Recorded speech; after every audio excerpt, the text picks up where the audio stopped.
Selanjutnya, kemarin juga saya jelasin tentang hukum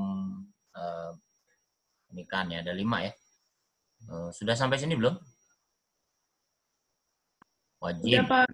Sudah. Wajib, sunnah, mubah, makruh, dan haram. Ya. Kalau sudah, kita lanjut. Nah, ini kriterianya. Tungkahul mar'atu li arba. Wanita biasanya dinikahi karena 4 hal. 5 liha karena hartanya, wali hasabiha karena kedudukannya, wali jama wali jamaliha atau wajamaliha wali diniha karena parasnya, cantikannya, karena agamanya. Fadfar bidzatid din taribat syadak. Kalau nggak ada semuanya itu, pilih yang agamanya baik, karena orang yang menikah karena agamanya baik dia nggak akan rugi. Nggak akan rugi di dunia, bisa diingetin, di akhirat dia akan bahagia. Ini jadi agama patokannya. Ya, meskipun yang lain kayak harta, kemudian kedudukan, turunan itu parasnya gitu sebagai perangkat-perangkat ikutan gitu ya. Perangkat ikutan, yang penting agamanya bagus, agamanya baik. Ini dia, harta, keturunan, wajah, agama. Pilihlah jodoh atas dasar agama yang utama, kau akan beruntung. Ini kriterianya. Kemudian disebutkan di sini dalam hadis, idza ja'akum man tardawna dinahu wa khuluquhu fazawijuhu illa taf'aluhu takun fitnatun fil ardi wa wasadun kabir. Datang kepada kalian seorang laki-laki yang kalian ridhoi agama dan akhlaknya, maka nikahkanlah ia. Jika tidak, maka akan terjadi fitnah di muka bumi dan kerusakan yang besar. Ini buat orang tua sih ya. Agamanya bagus, akhlaknya bagus, ya itu poin utamanya.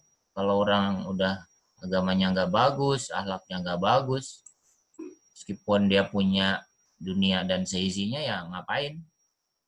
Ya, dia punya harta tapi nggak sholat, ya hartanya buat poya-poya yang nggak diridhoi Allah. Atau dia punya harta tapi nggak ada akhlak, nggak ada akhlak loh, kayaknya nggak ada akhlak loh. Jadi ya gimana? Akhlaknya nggak bisa menyelamatkan dia. Orang kan dinilai karena perangainya, karena akhlaknya. Nah, jodoh itu rasya Allah. Setiap manusia udah ada jodohnya, namun tidak mutlak 1:1. Nah, ini juga pernah ada pertanyaan, kalau misalnya si A dan si B itu menikah, kemudian di tengah perjalanan meninggal salah satunya atau bercerai salah satunya, apakah itu bukan jodohnya? Ya jodohnya ketika dia masih berumah tangga. Kalau sudah pisah ya bukan, seperti itu. Jadi nggak mutlak 1:1. Artinya jodoh itu yang sudah ketemu kemudian nikah secara sah.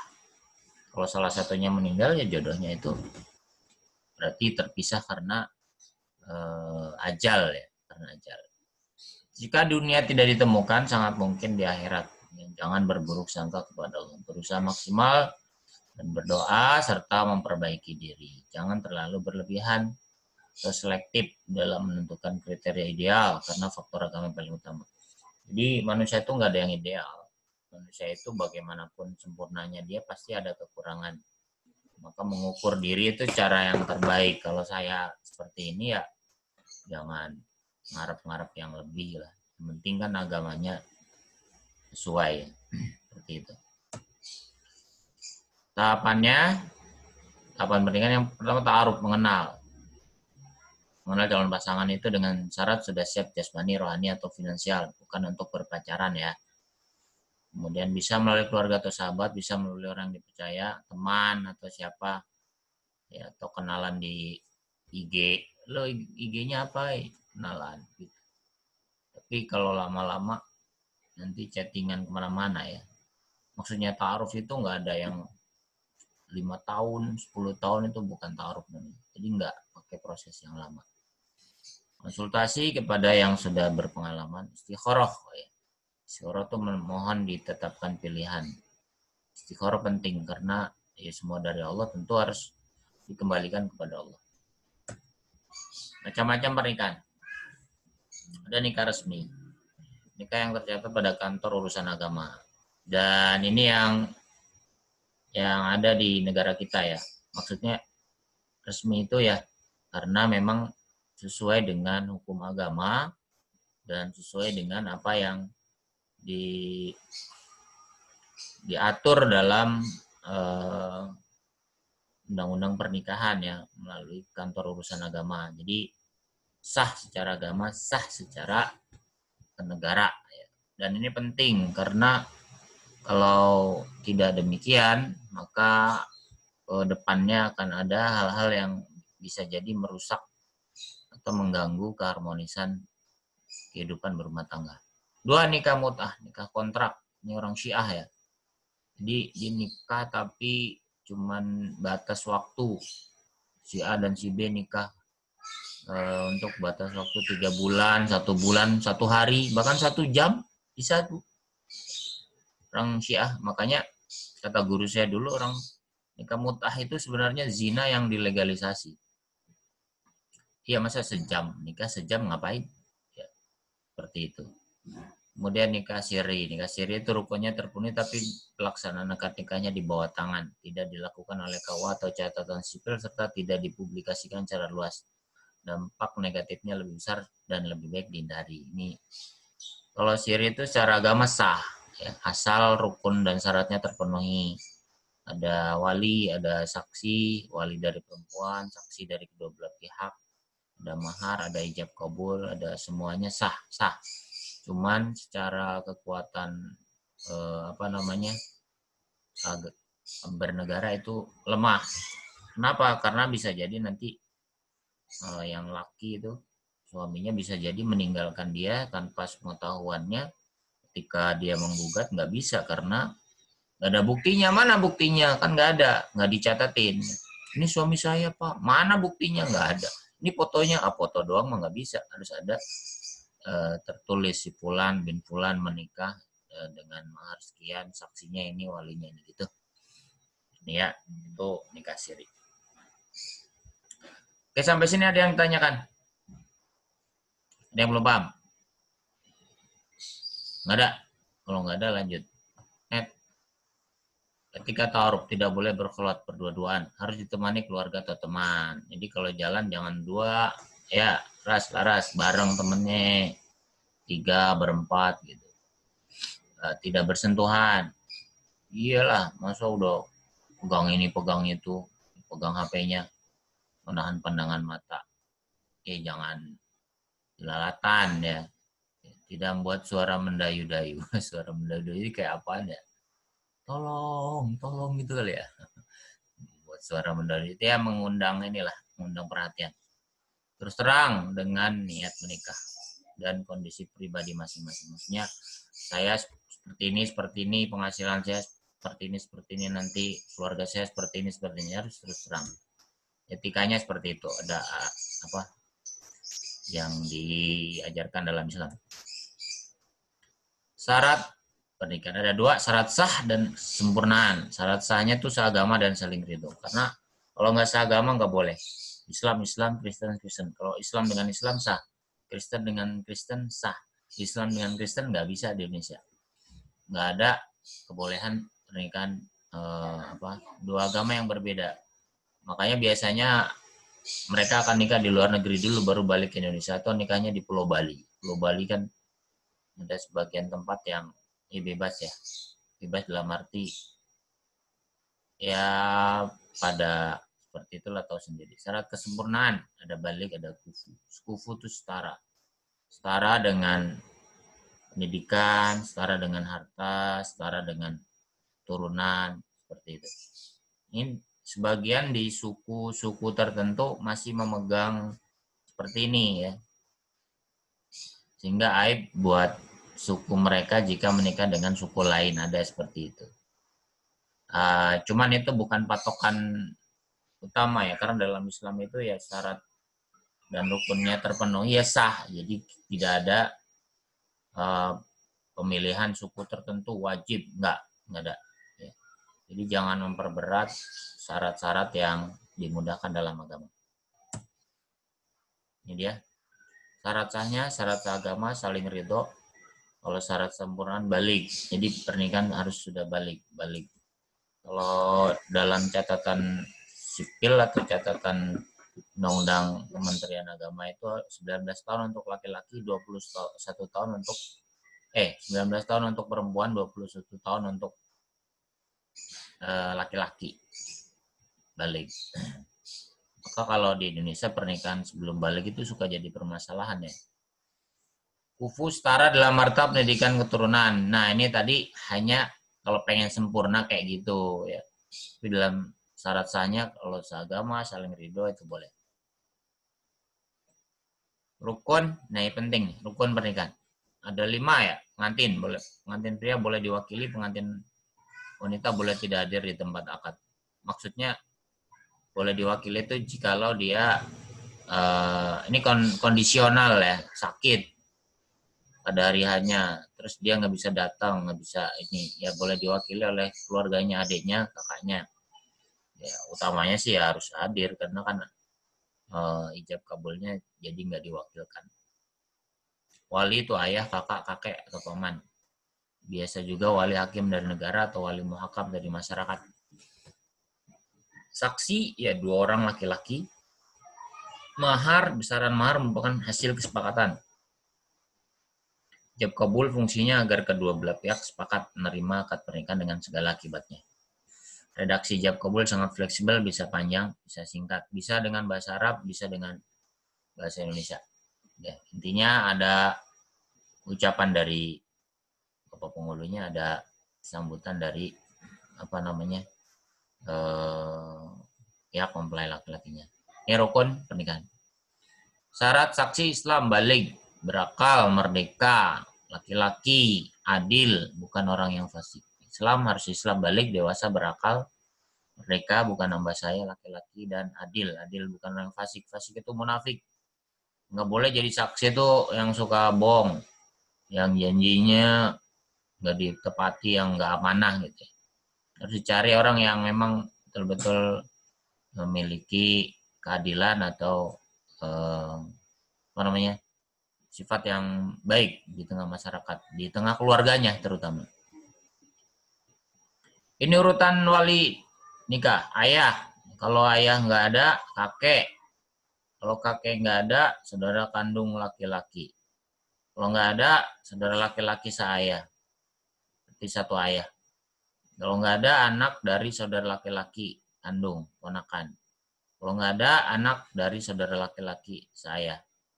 Kalau nggak ada, paman, saudaranya ayah. Kalau nggak ada lagi, anak dari paman.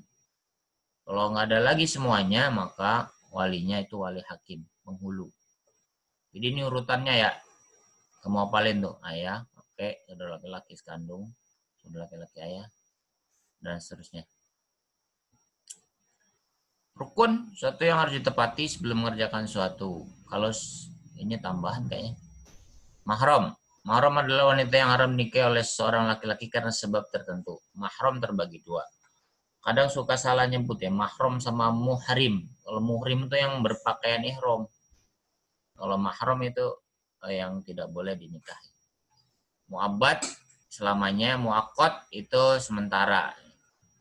Yang mu'abbad itu ada yang selamanya, ibu, anak perempuan, saudara perempuan. Ya ini mu'abbad ya selamanya. Kemudian anak saudara perempuan kita. Perkawinan, ibu mertua, anak perempuan dari istri, ya, anak tiri atau menantu. Persusuan, wanita yang menyusui dan ibunya, anak perempuannya, saudara perempuannya, dan suaminya. Ini secara persusuan ya. Persusuan itu misalnya si A, si B nikah punya anak, tapi si B itu ibunya air susu ibunya nggak keluar, maka kemudian disusukan ke orang lain yang punya anak juga, ya, sehingga ya, mereka menjadi hubungan saudara karena anaknya menyusu kepada ibu tersebut. Jadi saudara sepersusuan, kalau ibu yang lagi menyusukan itu punya anak, maka menjadi saudara sepersusuan, dan itu nggak boleh menikah selamanya karena berasal dari sumber air susu yang sama. Makanya dulu Nabi Muhammad itu kan disusukan ke siapa? Ibu susu Nabi. Siapa namanya? Halimatus Sa'diyah. Ya, betul. Halimatus Sa'diyah. Nah, Halimatus Sa'diyah itu kan punya anak laki-laki dan perempuan. Nah, itu anak laki-laki dan perempuannya itu menjadi saudara Nabi Muhammad SAW. Dan itu nggak boleh dinikahi. Karena ibarat seperti saudara kandung.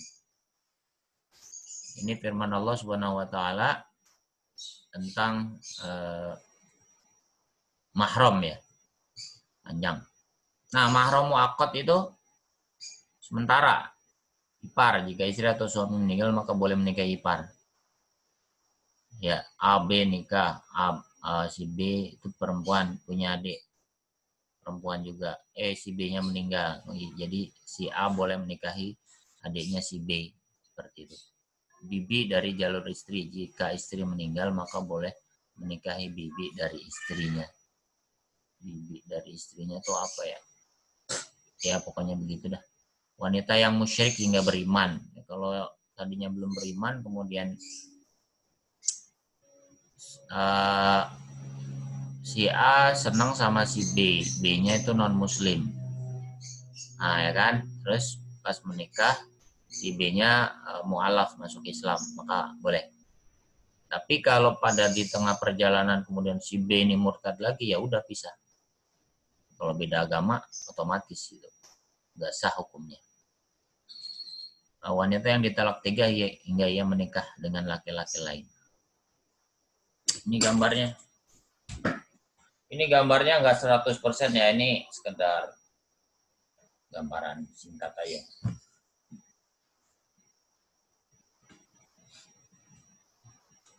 Terus ini kakek nenek ayah bunda yang warna hijau dan merah. Yang warna hijau itu mahram secara nasab, yang warna kuning itu mahram karena nikah, yang warna merah itu bukan mahram. Bukan mahram. Gitu ya. Ini yang merah bukan mahram nih. Artinya kalau ini misalnya saya ya gimana sih nih menikah, nah saudaranya saya itu ini gimana sih maksudnya mahram karena nasab ayah saya punya saudara ya, punya saudara saya tuh menikah itu disebut ipar. Nah kalau saudara saya meninggal nih, saya bisa nikah dengan ipar gitu. Ini maksudnya karena pernikahan ya. Terus dan ditanyain ini diagram ini. Jadi kalau misalnya berarti kalau misalnya saudara terus punya suami atau istri, berarti suami istri dari saudara itu bukan mahram. Ya, misal kamu punya kakak gitu ya. Coba digambarin yang jelas dah. Misalnya aku punya kakak cewek aku nikah sama cowok, berarti cowoknya kakak aku bukan mahram. Iya, betul. Jadi kamu harus menjaga terbukanya aurat. Jangan sampai buka-buka rambut apa segala macam. Karena dia bukan mahram. Artinya kalau kakakmu misal nih meninggal, ya kamu bisa nikah dengan dia. Seperti itu. Makanya kata Nabi Muhammad juga pernah ditanya Rasul bagaimana hukum ipar. Ipar itu ya bukan mahram. Kayak gitu. Jadi bahkan Nabi bilang alhambu itu kematian, maksudnya ya kalau kamu terbuka auratnya ya itu bahaya ya. Artinya kalau udah Nabi kalau sudah ngomong sesuatu yang menakutkan berarti itu satu yang tidak boleh buka aurat depan ipar ya, seperti itu dijaga. Karena hukumnya kalau nanti dia meninggal ya hukumnya kayak orang lain lagi. Maksudnya orang lain ya bisa menjadi pasangannya gitu. aulia ya. Paham? Oke, lanjut ya. Rusaknya pernikahan. Ada talak, ada cerai. Kalau talak itu dari laki-laki ya. Kalau dari laki-laki disebut talak. Kalau dari perempuan namanya gugat, menggugat. Ya. Kalau dari laki-laki itu misalnya ini dia, talak biasanya diucapkan suami kepada istrinya dengan lafaz saya ceraikan kamu atau ucapan semisalnya, pulanglah ke rumah orang tuamu. Kayak lagu ya, pulangkan saja. Nah, talak itu ada 3 ya. Ada 2 secara umum tapi pembagiannya ada 3. Talak roj'i itu talak yang boleh rujuk kembali kepada suami. Coba dibaca, siapa ya? Siapa yang baca biar saya bisa ngejelasin. Nur Alia baca dah. Nur, baca Nur biar gak ngantuk. Di pagi Pak, tadi. talak raj'i adalah talak yang boleh rujuk kembali kepada suami. Kondisi ini terjadi pada talak 1 dan 2.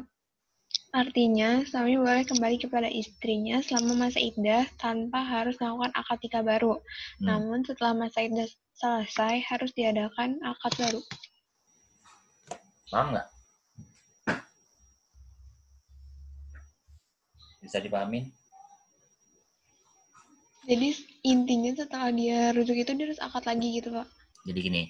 Jadi talak roja'i atau raj'i, roja'i itu rujuk ya. Talak yang boleh rujuk, artinya talak 1 dan 2. Gambarannya begini. Talak 1 dan talak 2 itu talak yang boleh rujuk. Jadi seandainya si A suami, B istri. Si A dan si B. Nah, si B si A ini ingin menceraikan istrinya karena mungkin sifatnya atau sikapnya gitu ya. Sudah diingetin, sudah ditegur, sudah di ini, tetap misalnya istrinya pulang malam, anaknya ditelantarkan, ya rumahnya nggak diurus. Nah, suami kan punya hak sebagai kepala rumah tangga, dia ingetin, tolong jaga sikapmu, rubah. Kalau enggak, ya maka saya akan menceraikan kamu. Ternyata nggak ada perubahan tuh, akhirnya udah. Ketika istri suaminya bilang saya ceraikan kamu, itu jatuh talak 1. Saya ceraikan kamu, itu jatuh talak 1. Talak 1 itu apa? Talak 1 itu ada spare waktu 3 bulan untuk mereka berdua balikan. Rujuk itu balikan. Spare waktunya 3 bulan. Nah, kalau sudah lebih dari 3 bulan, maka harus akad baru. Itu loh maksudnya. Akad baru ya kayak nikah dari awal lagi. Kalau sudah lebih dari 3 bulan. Gitu ya. Nah, kemudian ternyata mereka rujuk tuh sebelum 3 bulan. Ya. Jadi mereka balikan lagi jadi suami istri. Bulan depannya ada kejadian yang hampir sama lagi. Tambah parah misalnya, habis rujuk tambah parah. Akhirnya suaminya bilang lagi, aku ceraikan kamu. Ceraiin. Nah itu jatuh talak 2. Karena kan yang pertama tadi udah balikan, ini yang kedua nih. Nah, 1 dan 2 ini sama. Spare waktunya 3 bulan juga. Talak 1 3 bulan buat rujuk. Talak 2 juga 3 bulan buat rujuk. Gitu ya. Nah, kalau sudah lewat dari 3 bulan, harus akad lagi, nikah lagi. Di nikah lagi maksudnya harus mengikrarkan ijab dan kabul lagi. Seperti itu. Itu talak 1 dan 2. Nah, kejadiannya itu biasanya orang nggak mau tahu ngitung berapa bulannya, ya. Ada setahun gitu ya, udah pisah setahun, akhirnya ngumpul-ngumpul lagi di rumahnya. Itu apa itu? Nggak boleh itu, ya. Harus di bawah 3 bulan baru boleh. Kalau sudah lebih dari itu harus akad lagi dan nikah lagi. Gitu ya, bisa dipahami? Bapak, aku pengen nanya. Apa tuh? Pak, kalau misal talak-talak kayak gitu, tapi kayak misal dua-duanya lagi emosi gitu, Pak. Lagi emosi terus kayak beberapa kali ngomong kayak mau cerai gitu Pak. Terus habis itu apa namanya, itu berlaku talak juga nggak sih Pak? Misal kayak ngomong cerai-cerai kayak gitu udah lebih dari 3 kali, tapi habis itu kayak baik-baik aja Oh lagi iya, gitu Pak. baik. Pertanyaan bagus. Ini dijelaskan juga dalam hukum fikih bahwa jikalau seorang laki-laki itu mengucapkan 3 kali, saya ceraikan kamu, saya ceraikan kamu, saya ceraikan kamu, bahkan lebih dari 3, pada saat yang sama itu dihukumi talak 1. Ya, jadi bukan jumlah ucapannya itu yang dihitung, tapi Bukan Pak, berapa. maksudnya kayak waktunya gitu Pak. Misal bulan ini berantem Pak. Maksudnya kayak ngomong cerainya tuh karena emosi, bukan karena mikir jernih gitu loh Sama, Pak. sama. Mau emosi, mau mikir jernih kan biasanya cerai nggak ada yang nggak emosi, tentu emosi kan. Masa orang lagi baik-baik, lagi senang-senang, lagi damai, saya ceraikan kan nggak mungkin. Semua cerai Bisa itu tuh Pak. karena faktor emosi, apa cekcok gitu kan. Nah kalau dia ngomong itu diniatkan memang karena udah muncul dari dalam hatinya pengen cerai itu udah jatuh. Itu maka seorang laki-laki atau seorang wanita itu menahan diri. Ya, seorang laki-laki terutama kan kontrolnya itu ada di dia ya. Jadi supir rumah tangganya itu ada di dia. Artinya nakodanya itu di dia. Jadi seorang kepala rumah tangga tuh jangan gampang ngucapin ucapan-ucapan yang kayak gitu ya. Karena biasanya orang yang sering cerai, ngucapin cerai, kawin cerai ya. Yang begitu emang sifatnya. Kayak udah kebuka jalan buat nikah lagi, cerai lagi gitu. Ngucapin lagi. Seperti itu Jasmine. Jadi apa yang kurang? Paham? Udah Pak kayaknya. Makasih Pak. Pak, aku mau nanya Pak. Silakan. Nih kalau misalnya talak satunya tuh misalnya hari ini, Hmm. terus udah tuh rujuk, habis itu misalnya kayak 10 tahun kemudian Hmm. dia talak lagi, itu kehitungnya talak 2 apa talak ulang dari talak 1 lagi, tapi kan kayak nggak ingat udah lama gitu 2. Pak. Talak 2. 2. Ya, makanya hati-hati. Jangan enggak kayak sebenarnya gini deh kalau mau kita pikirin gini, sebenarnya Islam itu ngasih ngasih pintu dan batasan yang tujuannya sebenarnya buat menjaga keutuhan rumah tangga kan.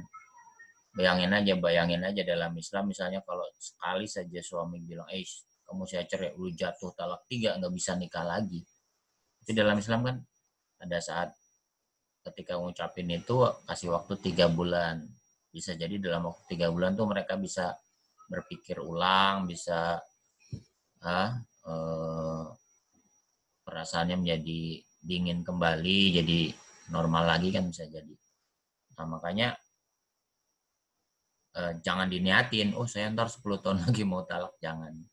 Artinya kalau seperti itu ya peristiwa kayak gitu tuh susah untuk dilupakan. Makanya nggak mungkin orang, saya dulu pernah ini terus lupa, nggak mungkin. Jadi meskipun 10 tahun lagi dia ngucapin itu ya dia bakal ingat, ya dulu pernah kali ini 2 kali gitu. Dan itu peristiwa besar yang nggak akan terlupakan kalau dalam konteks rumah tangga kayak gitu ya. Makanya kalau misalnya talak satunya udah rujuk, terus nanti 10 tahun, 20 tahun, 30 tahun dia ngucapin lagi, itu udah talak 2 gitu. Nah, lanjut. Tadi talak 1 udah, talak 2 udah. Nah, setelah talak 2 itu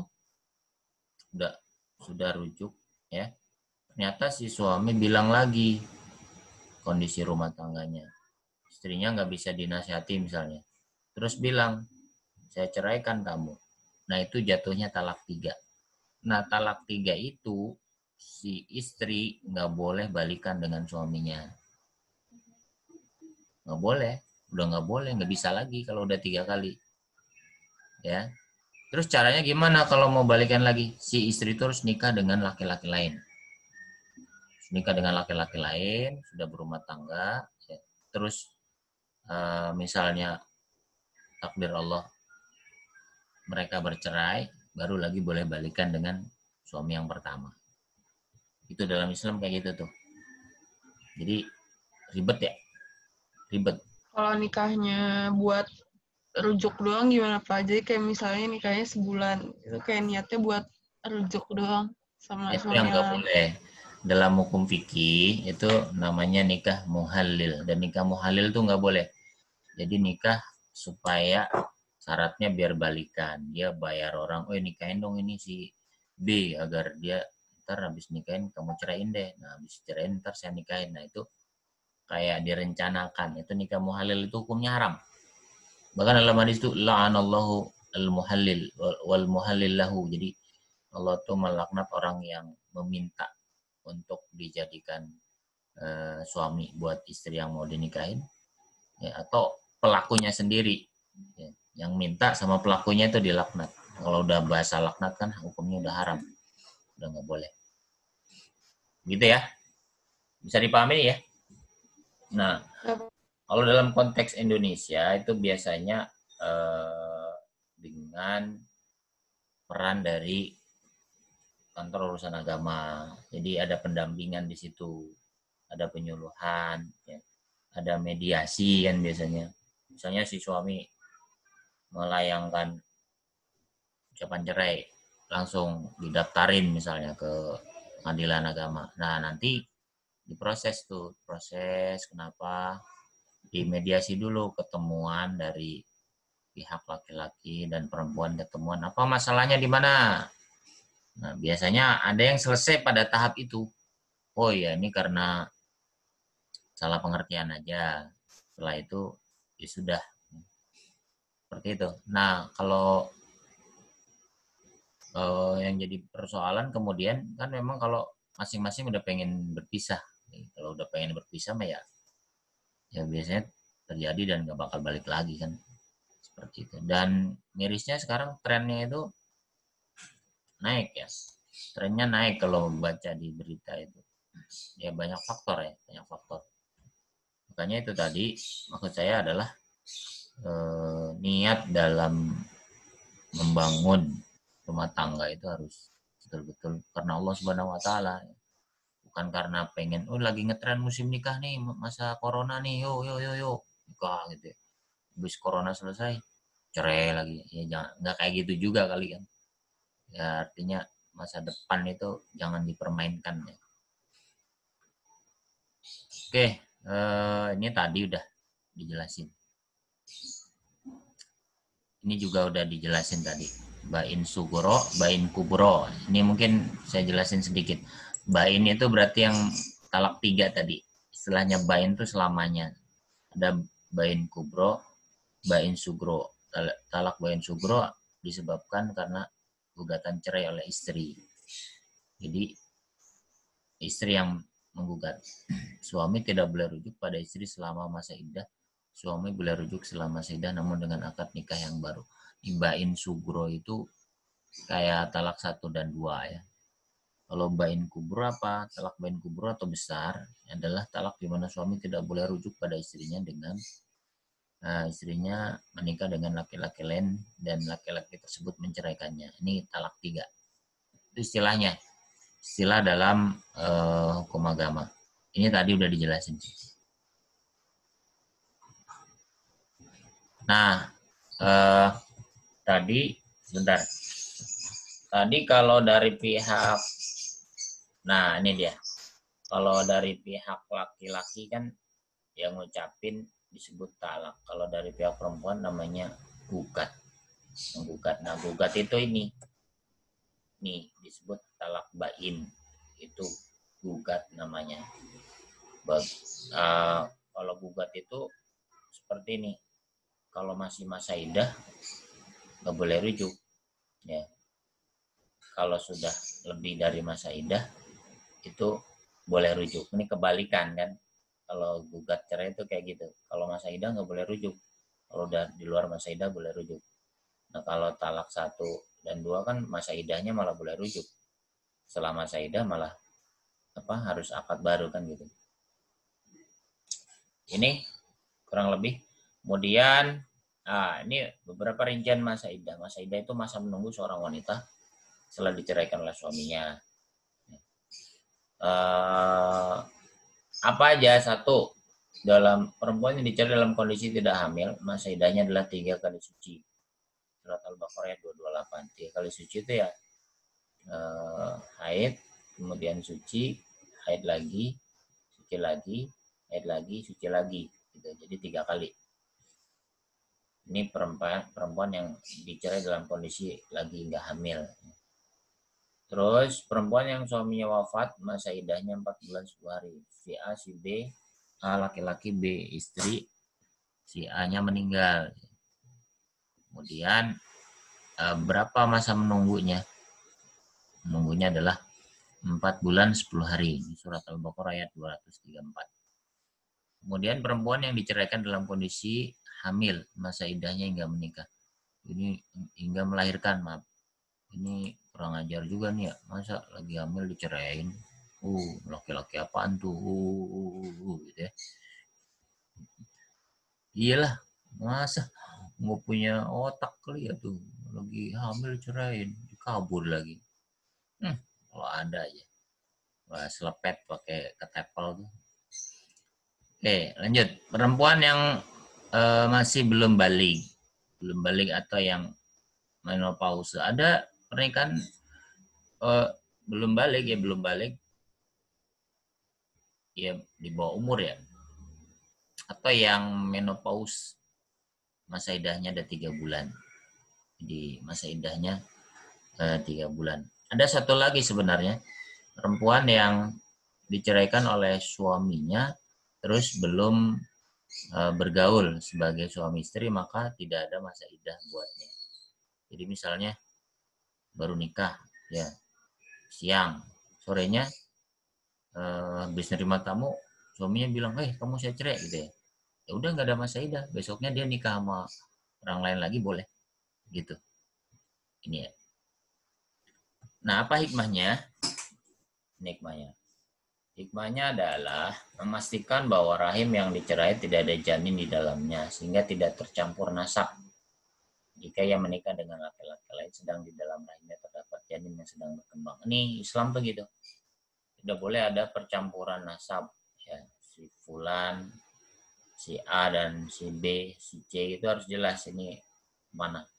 Memberi kesempatan kepada suami dan istri yang bercerai untuk rujuk kembali karena masa idah cukup untuk berpikir jernih dan menyelesaikan persoalan. Oke, selesai kita. Materinya selesai. Nanti saya kasih tugas aja. Ada mau ditanyain? Ada yang mau didiskusin? Silakan Argi. Kalau yang cowok nggak ada masa idahnya, Pak. Agak, itulah ya kerennya cowok ya kan. Enak dong Pak jadi cowok, Pak. Ya, emang takdirnya begitu. Emang kamu jadi cowok, iya. Iya, Pak. Gitu. Jadi maksudnya masa idah itu karena tadi hikmahnya apa? Untuk memastikan bahwa si rahim wanita itu tidak ada janin yang sedang berkembang. Makanya 3 bulan minimal kan, 3 kali suci. Ya, kalau 3 kali suci ternyata dia nggak haid-haid, berarti ada janinnya di situ. Diceraikan dalam kondisi hamil kan. Maka tadi ketika diceraikan dalam kondisi hamil, masa menunggunya sampai ngelahirin 9 bulan 10 hari tuh. Seperti itu. Tapi ada juga ya laki-laki nyerain dalam kondisi hamil. Di film-film sinetron tuh begitu ada. Gitu. Kalau di kenyataan nggak tahu juga. Itu fungsinya itu. Kalau laki-laki kan nggak hamil, jadi nggak ada masa idahnya. Dan memang juga dalam agama nggak ditetapkan masa idah itu untuk laki-laki, nggak ada. Itu ya, hidup laki-laki. Yeay. Ya, Pak. Apa? Saya mau nanya. Silakan siapa? Naura, Pak. Silakan Naura. Pak, misalnya nih, ada kayak suami istri, dulunya tuh satu agama, terus sekarang misalnya istrinya tuh kayak udah masuk Islam. Nah, terus itu statusnya gimana, Pak? Yang suami istri ini. Jadi gini, kalau dalam hukum negara itu kan harus seagama dalam pernikahan, ya. Islam dengan Islam, Kristen dengan Kristen, itu sah, boleh diakui sama undang-undang. Buddha dengan Buddha diakui, boleh. Nah, yang nggak dibolehkan itu lintas agama, beda agama itu belum dibolehkan. Sampai detik ini juga belum dibolehkan. Terus mereka kok bisa nikah? Ya biasanya pakai jalur lain. Dia nikah di luar negeri atau di Bali, baru balikan Indonesia gitu. Enggak, Pak. Maksudnya, jadi mereka tuh udah nikah. Terus dulunya tuh satu agama. Nah, terus pas sudah nikah gitu, gak tahu berapa lama, nah yang ceweknya ini masuk Islam. Tapi yang suaminya tuh masih nggak Islam gitu loh, non-Muslim. Nah, terus itu kayak gimana, Pak? Bukan yang nggak boleh ya? Oh, itu hukumnya haram. Jadi nggak boleh. Itu secara otomatis pernikahan atau hidup berumah tangga seperti itu haram, nggak boleh. Dan jikalau itu masih ada, maka seandainya terjadi pun, maka hukum mereka itu jika hidup bersama, bergaul dan sebagainya, itu hukumnya zina jadinya. Maka solusinya apa? Solusinya adalah ya salah satunya harus masuk ke dalam agama salah satunya gitu. Jadi nggak boleh berbeda agama atau berpisah. Kayak dulu zaman sahabat itu ketika ada dulunya mereka nikah dalam kondisi belum Islam, terus si perempuannya si perempuannya masuk Islam, suaminya masih dalam kekafiran, terus apa kata istrinya? Ya sudah, kita berpisah. Aku tidak ingin hidup bersama dengan yang orang kafir. Jadi istrinya bilang begitu. Jadi kembali ke ininya, dia mau bertahan hidup bersama orang non Muslim atau memilih untuk mencari jalan lain seperti itu. Jadi hukumnya nggak boleh. Jadi yang satu Muslim, satu non Muslim nggak boleh. Dan itu haram hukum. Gitu, Naura. Ada lagi? Oke, kasih. Ada lagi? Aku pengen nanya tapi tentang ta'aruf. Ayo, kapan ta'arufnya Jasmine? Astagfirullah. Lama Pak masih. Iya. Pak, kalau ta'aruf kan apa nggak ngeri Pak? Kan kayak berasa nikah sama strangers nggak sih Pak? Apa sih? Ya, nggak paham saya. Kayak kalau ta'aruf kan berarti kayak nggak bener-bener kenal banget gitu kan Pak? Karena kan kayak nggak boleh berduaan gitu kan, terus kayak jadi nggak tahu gitu Pak, nggak ngeri ya Pak. Oke. Jadi gini, ya itu idealnya kan kayak gitu, tetapi kalau mengenal, misalnya Jasmine dikenalin, ini ada ini nih baik orangnya. Ya kalau mengenal keluarganya, mengenal pribadinya, karena kan status hukumnya belum apa-apa, masih orang lain. Jadi berdua-duaan, kan hadisnya kamu tahu semua, tidaklah berdua-duaan seorang anak Adam, laki dan perempuan, kecuali setan yang ketiga, kan gitu. Nih kalau mau mengenal lebih ini ya ditemanin oleh temanmu gitu ya, oleh saudara dan sebagainya.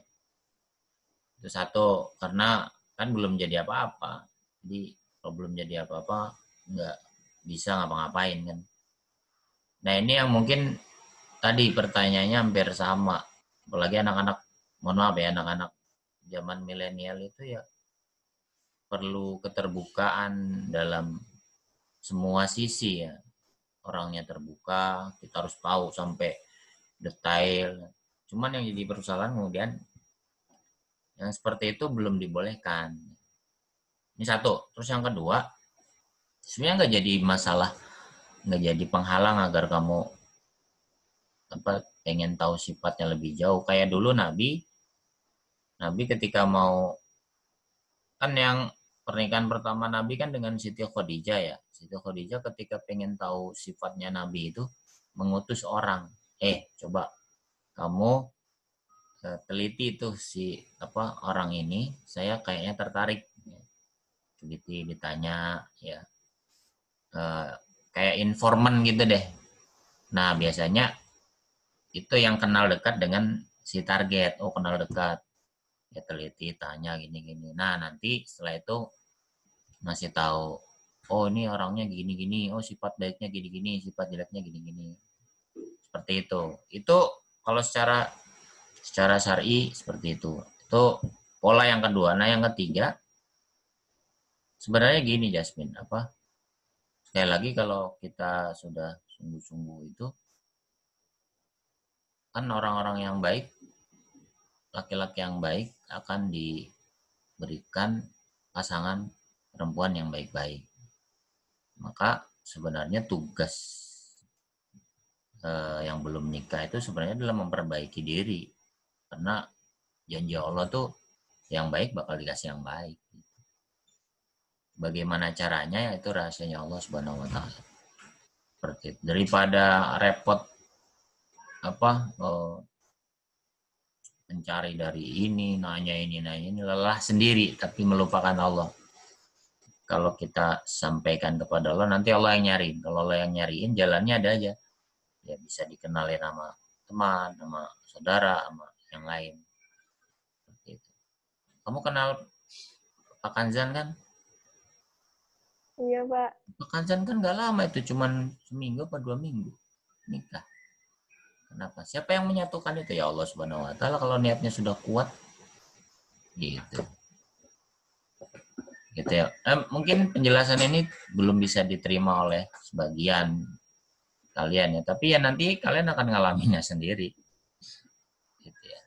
Kalau sudah saatnya ya tinggal memperkuat aja hubungan dengan Allah Subhanahu wa taala, banyakin doa. Karena bisa jadi apa yang baik dalam pandangan kita kan belum tentu baik dalam pandangan Allah kan gitu. Kalau kita mau ngapa-ngapain sudah bilang sama Allah, ya nanti Allah yang akan ngasih tahu, oh ternyata pada saatnya orang yang kita anggap baik itu kalau tampakkan keburukannya, bisa jadi oh ini ternyata kayak gini sifatnya, ya udah akhirnya Allah ganti dengan yang lebih baik.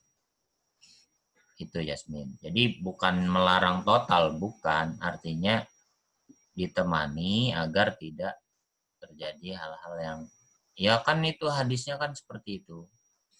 Ya. Seperti itu. Dan ta'arufnya jangan lama-lama. Ya. Ntar aja kalau sudah saatnya. Sekarang mah gimana caranya bisa masuk PTN dulu deh. Amin ya? Iya, Pak. Makasih, Pak. Oke, sama. Ada lagi? Aulia kayaknya udah siap. Aulia Putri, Pak. Aulia Putri udah siap kayaknya. Iya. Lagi siap apa, Pak? Aulia Dina kayaknya lagi siap, Pak. Siap belajar.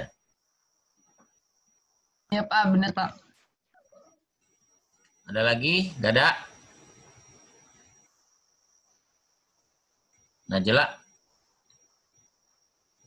kayak Najla gini-gini ngapain kayak Hotman Paris? Ini. Enggak, Pak. Insya Allah agak ada pertanyaan. Nggak ada ya? Oke, kalau nggak ada saya cukupkan. Nanti tugasnya saya taruh di GCR-nya udah punya belum sih? Udah pada masuk belum? Bentar. Udah, Pak. Bentar. Nih saya kasih Google belum. Classroom. Google Classroom. Kok balik lagi ya? Tunggu. Sebentar.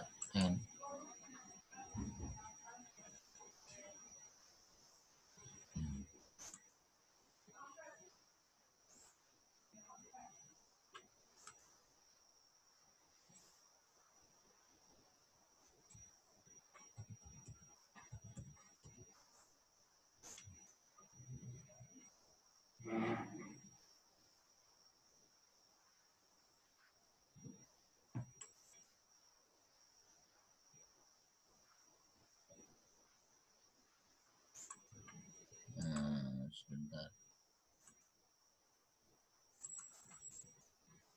Ini Google Classroom-nya ya.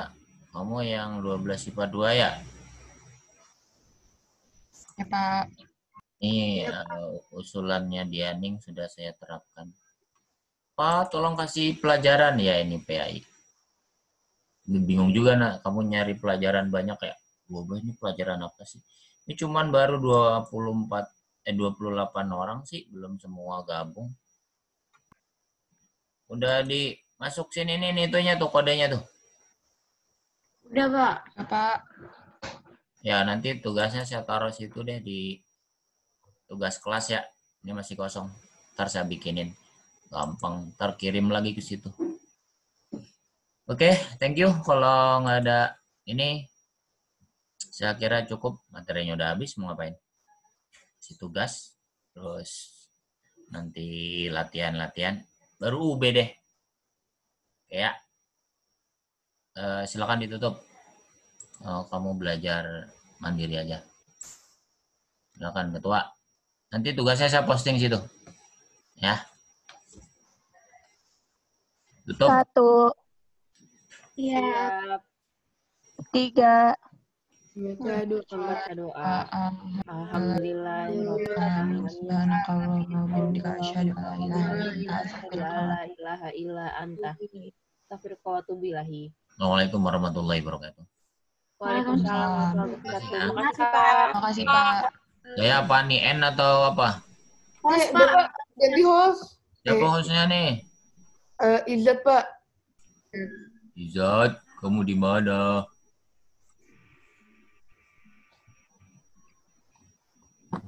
Izat. Host apa co-host? Host, Pak. Mas Rafa. Sudah. Nanti cek ya tugasnya situ ya. Ya, Pak. Oke, makasih ya. Assalamualaikum. Waalaikumsalam. Makasih, Pak.